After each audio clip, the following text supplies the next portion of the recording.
और वो अपनी लाइफ में एक ऐसा पर्सन चाहती थी जो कि उसी की तरह काइंड हार्टेड हो। अब एलिसा फौरन भागती है कैशा की तरफ ताकि वो उसे अपनी फीलिंग्स बता सके, ये बता सके कि वो उसे अब कितना पसंद करने लगी है। इसके बाद हमें कैशा दिखाया जाता है जो कि अपनी सुपर पावर्स वापस से उस आदमी को दे देता है, क्योंकि अब उसे वो चीज मिल गई है जो कि वो हमेशा से चाहता था। फिर वहाँ वो आदमी इंतजार करने लगता है किसी अगले पर्सन का जो कि उसे उधार दे और ये उसे अपनी सुपर पावर्स दे दे। और इसी के साथ ही ये मूवी यहीं पर एंड हो जाती है। हमें दो लड़कों को दिखाया जाता है। ये दोनों एक घर के सामने रुकते हैं और बातें करने लगते हैं। अब एक लड़का दूसरे लड़के को बताता है कि इस घर में एक फैमिली रहती थी जो कि गायब हो गई। दूसरा लड़का पूछता है कि कैसे, तो वो उसको बताता है कि यहाँ पर एक चुड़ैल भी रहती थी जिसने उस फैमिली को एक कर्ज दिया और इसके बाद नहीं जानते कि वो फैमिली कहाँ पर गई। इसके बाद एक लड़का बताता है कि यहाँ पर एक वुमेन भी रहती थी और उसकी एक डॉटर भी थी और उसकी बेटी की डेथ हो गई। जब उसकी बेटी की डेथ हो गई तो उसका इल्जाम उसकी मदर पर आया और फिर जो उस लड़की की मदर थी उसने खुद को मार लिया।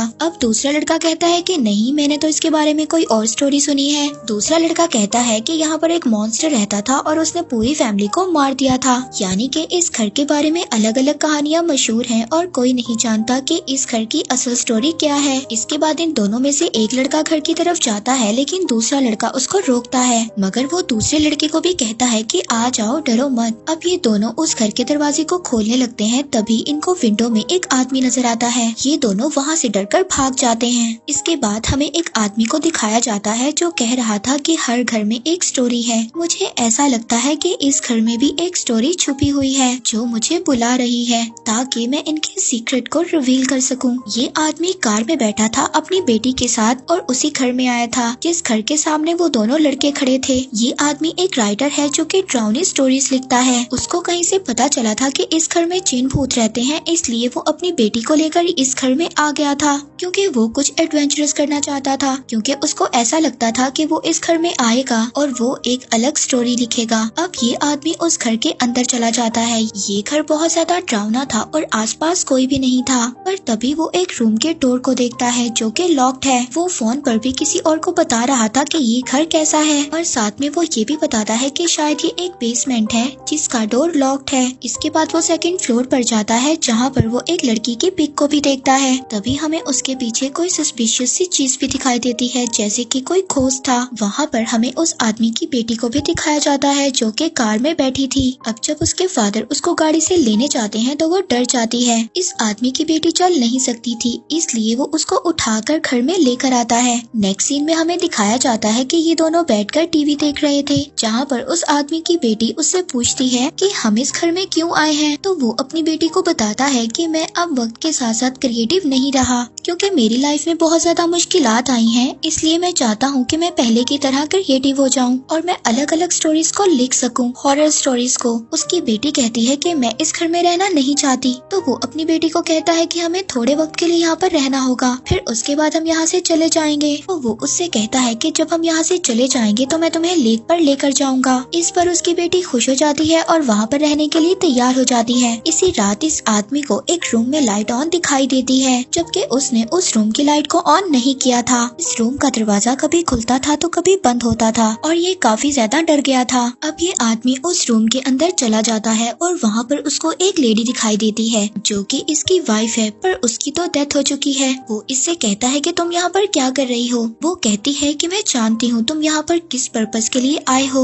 और कहती है कि तुम्हें परेशान होने की जरूरत नहीं है, जो तुम चाहते हो तुम्हें यहीं से मिलेगा। ये उसे कहता है कि तुम मुझे इस बार छोड़कर मत जाना, मैं जानता हूँ कि तुम रियल नहीं हो, और रोने लगता है, मगर फिर वो लेडी गायब हो जाती है। फिर नेक्स्ट डे हमें इसी आदमी को दिखाया जाता है जो कि बैठा था हॉरर स्टोरी लिखने के लिए। वो स्टोरी में एक लेडी को लिखता है जो कि अपनी बेटी के साथ कहीं पर जा रही थी। दूसरी तरफ हमें एक और लेडी को भी दिखाया जाता है जो कि सच में अपनी बेटी के साथ कहीं पर जा रही थी। यहाँ ये आदमी अपनी स्टोरी में लिखता है, एक लेडी जा रही थी पर तभी वो देखती है कि उसकी बेटी उसके साथ नहीं है। ये इंसान जो अपनी स्टोरी में लिख रहा होता है वैसा ही उस लेडी के साथ हो रहा था। उस लेडी के पास भी उसकी बेटी थी जो कि गायब हो जाती है। फिर वो उसको ढूंढने लगती है, तभी वहाँ पर मास्क पहने हुए एक और किलर आ जाता है जिसके हाथ में एक लेडी का सर था। ये लेडी उससे छुप रही थी और भागते भागते ये एक घर में आ जाती है।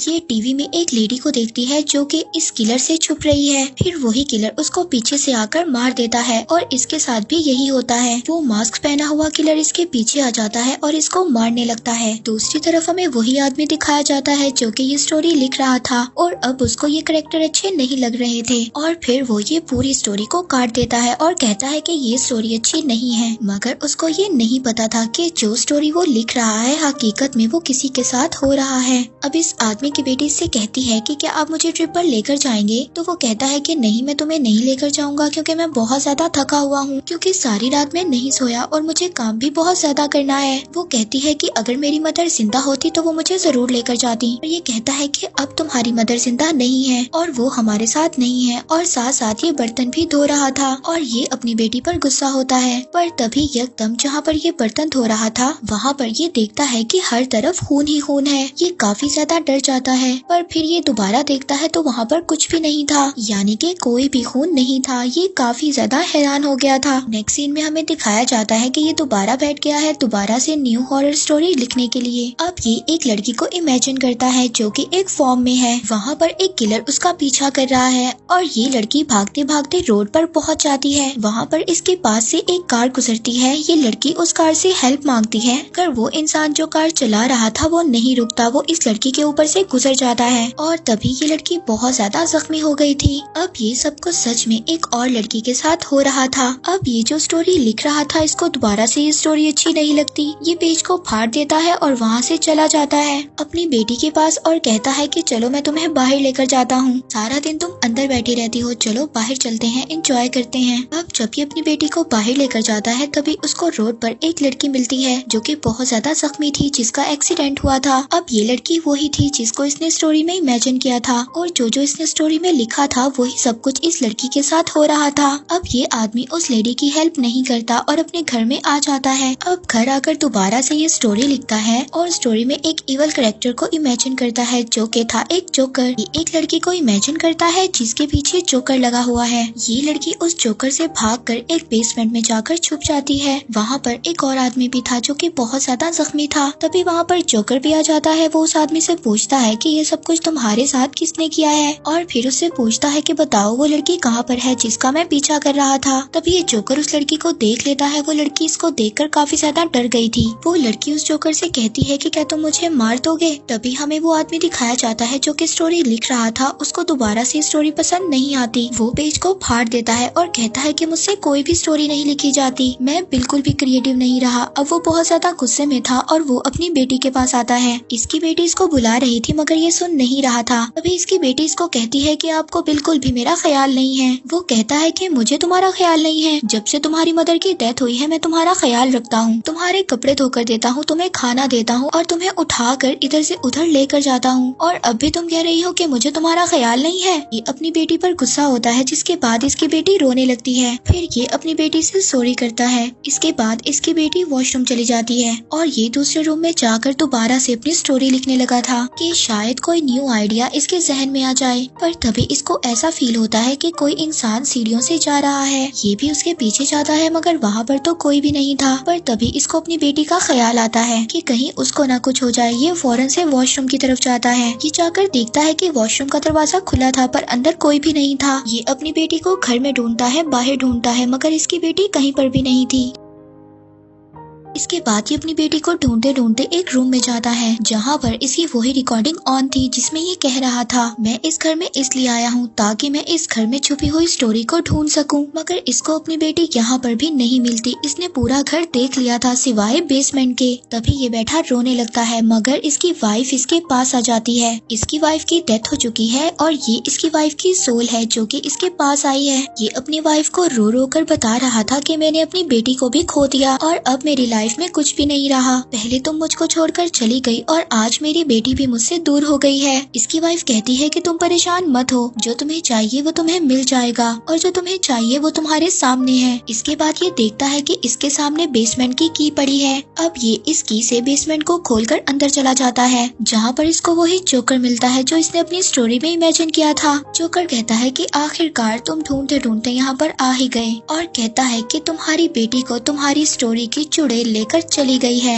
ये उससे पूछता है कि वो उसको कहाँ पर लेकर गई है। ये उसको बताता नहीं है और उसको मारने लगता है। वो वहाँ से भाग जाता है। वहाँ पर जोकर भी उसका पीछा कर रहा था और ये छलांग लगाता है उससे भागने के लिए। अब हमें दिखाया जाता है जो स्टोरीज ये खुद लिख रहा था ये खुद भी उसके अंदर आ गया था, यानी कि जो कैरेक्टर्स इसने स्टोरी में लिखे थे वो सभी कैरेक्टर्स इसको मारने की कोशिश कर रहे हैं। सबको सेम वैसा हो रहा है जैसा कि उस लड़की के साथ हुआ था। ऐसे ही एक मास्क पहना हुआ इंसान है जो कि इसका पीछा कर रहा है। ये उससे छुप रहा है और अब ये भाग कर एक घर में चला जाता है। सेम सब कुछ वैसा ही हो रहा था जो उस लड़की के साथ हुआ था जो कि स्टोरी वाली थी। जब ये उस घर में आता है तो वो वहाँ पर आकर अपनी बेटी को ढूंढने लगता है। तभी इसको बाथटब में अपनी बेटी मरी हुई दिखाई देती है। ये अपनी बेटी को फौरन बाथटब से निकालता है और बहुत ज्यादा रोने लगता है क्योंकि अब इसकी जिंदगी में कोई भी नहीं था जो इसका अपना हो। ये जब अपनी बेटी को बाहर लेकर आता है तभी इसको वही लेडी दिखाई देती है जिस लेडी को इसने स्टोरी में इमेजिन किया था। वो कहती है कि ये बच्ची ऐसे कितनी प्यारी लग रही है। तो ये उसको कहता है कि क्या ये सब कुछ तुमने मेरी बेटी के साथ किया है? तो वो कहती है कि हाँ मैंने ही ऐसा किया है, मैंने ही इसको मार दिया। और कहती है कि अब तुम